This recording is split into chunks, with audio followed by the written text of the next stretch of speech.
we've beat up on the Cowboys enough. Let's talk about they're actually having a very good season, and much of that success is being linked to their rookie quarterback, Dak Prescott, who in 4 games so far has thrown for over 1,000 yards, has 5 total touchdowns, and hasn't thrown a pick yet. That is what I find most impressive. But a major surprise this season has also been their solid defense. So is Dak Prescott getting too much credit for their success, Stephen A?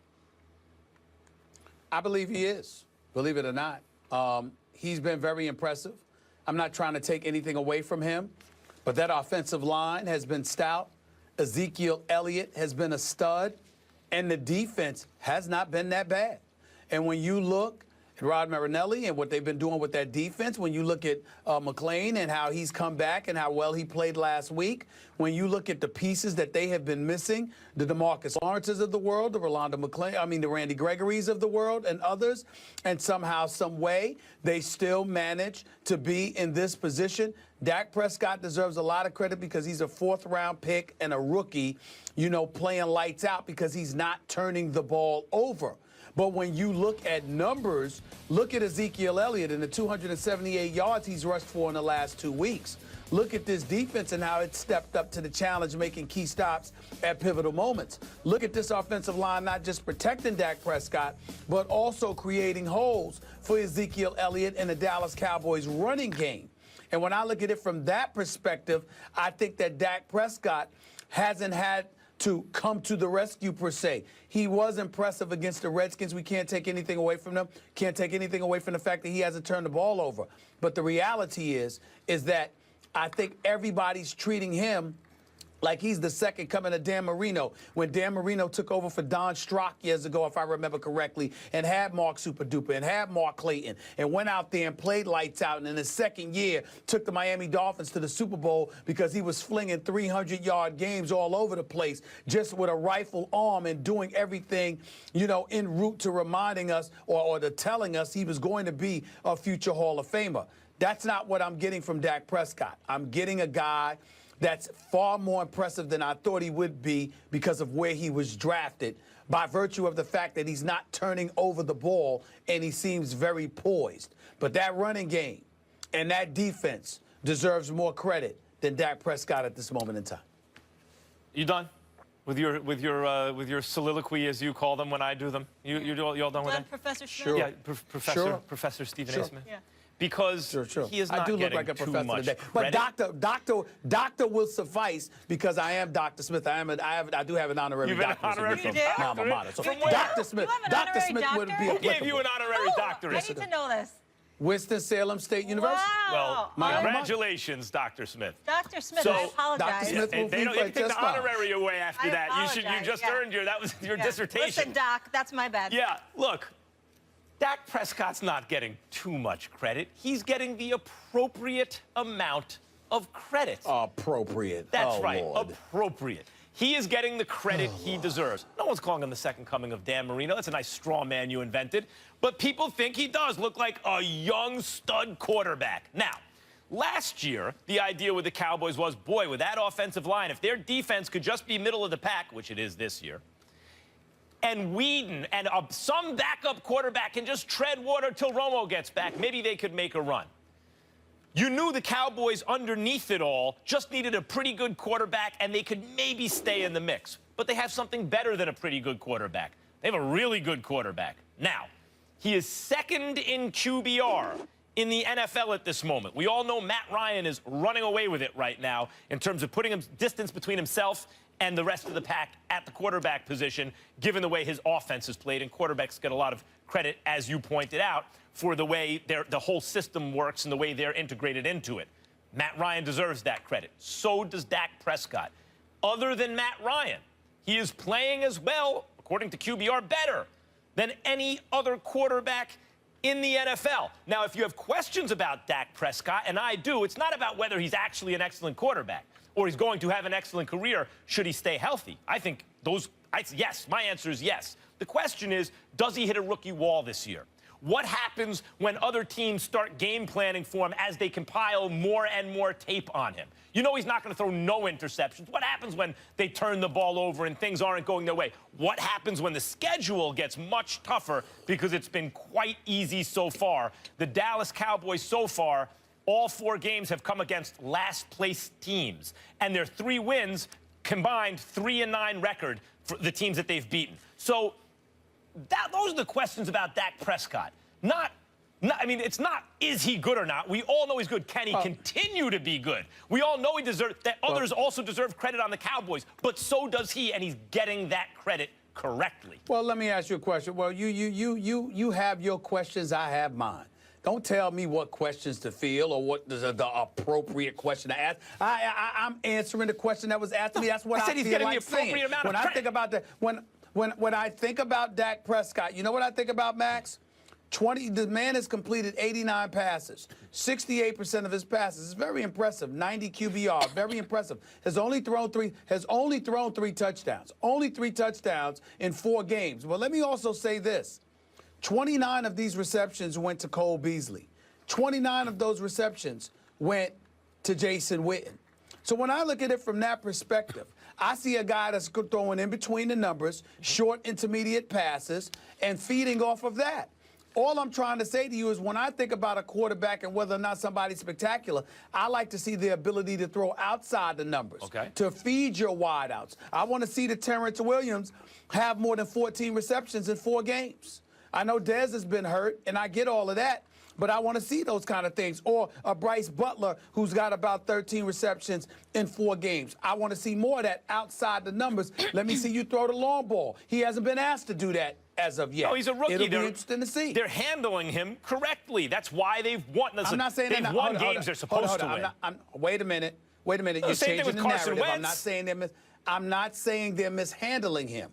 I'm saying to you that there are things that I haven't seen. I got news for you. I've seen Carson Wentz throw a deep ball. I've seen him connect with Jordan Matthews on a couple of passes. I have yet to see Dak Prescott connect with anybody on for the Dallas Cowboys. It would be nice to see that. Well, if the question is who would you rank 1 and who would you rank 2 so far based on the eyeball test this year, Carson Wentz or Dak Prescott among rookie quarterbacks, I put Carson Wentz 1, little ahead of Dak Prescott at this moment. That doesn't mean Prescott's getting too much credit. But that wasn't the question. The question is Prescott getting too much credit? He's the quarterback of a team that's 3-1, and the one loss came by a point. Is he getting too much credit? 4 games into his NFL career, everyone knows about the offensive line.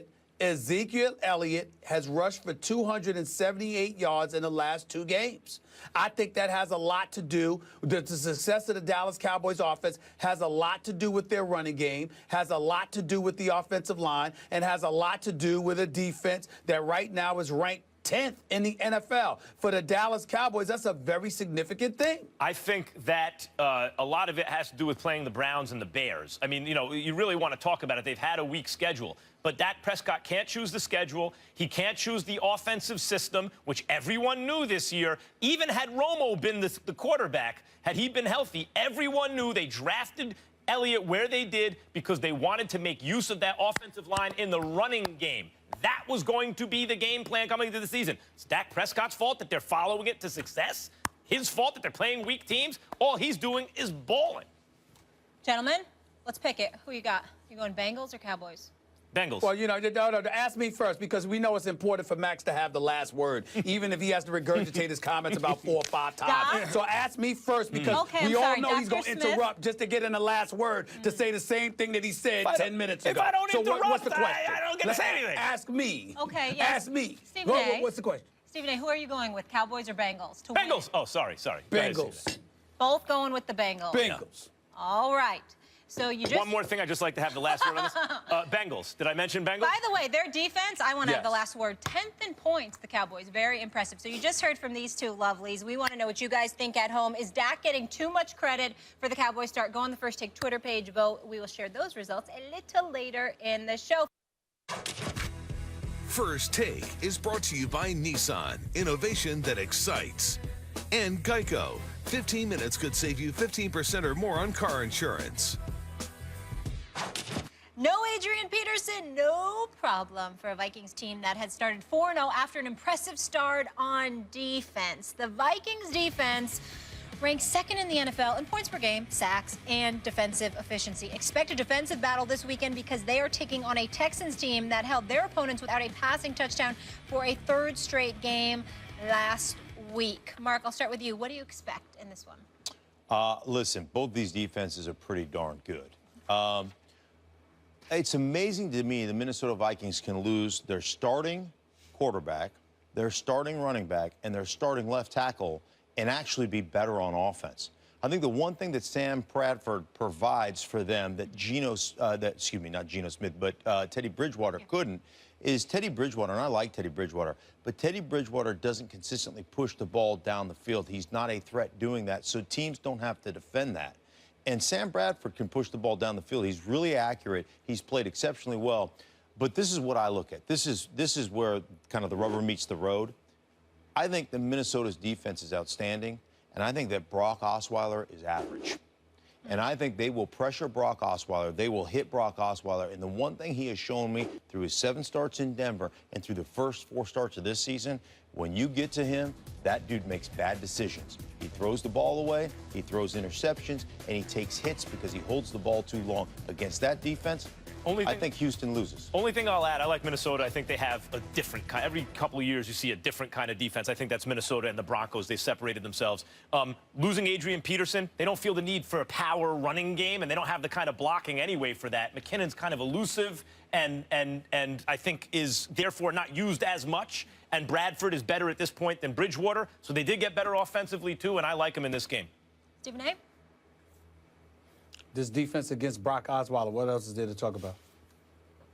I tend to agree with you. It's all about the purple people eaters. All right, we asked you guys earlier in the show if Dak Prescott is getting too much credit for the Cowboys' 3-1 start. The results are in.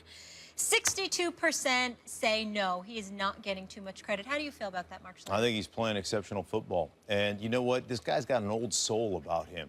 He reminds me of Russell Wilson when Russell Wilson came in. Just unflappable. Just like, whatever, man, it's all good. And to watch him not only orchestrate this Scott Linehan offense, to hand it off and to run the ball, to recognize man coverage and scramble and get first downs, and also to watch receivers change routes and not panic about it and be able to put the ball on target down the field. I think he's exceptional, man. He had that rollout play, and I'm going to break it down on NFL Live today, that rollout play for a touchdown last week that was as exceptional a throw as you can make in this league. And that's veteran quarterbacking done by a rookie right there. I think the kid has been phenomenal. They're going to have a decision to make. When Tony Romo comes back, they may not say that's a decision. That's a decision. That's going to be a hard one to make because that kid is playing great. As a rookie, if you can convert on 3rd downs, I don't care how simple the offense or how, then you're doing your job, and that's what he's doing. Stephen A. Nothing. Y'all can feel the way y'all feel. To me, Ezekiel Elliott running for 278 yards over the last 2 games. That offensive line playing the way that it's played and the defense looking the way that it looks. See, Ezekiel Elliott gets credit for the offensive line, but somehow you take away credit from Dak. I see what you did. Defense is looking all right. Bye, everybody. See you Monday.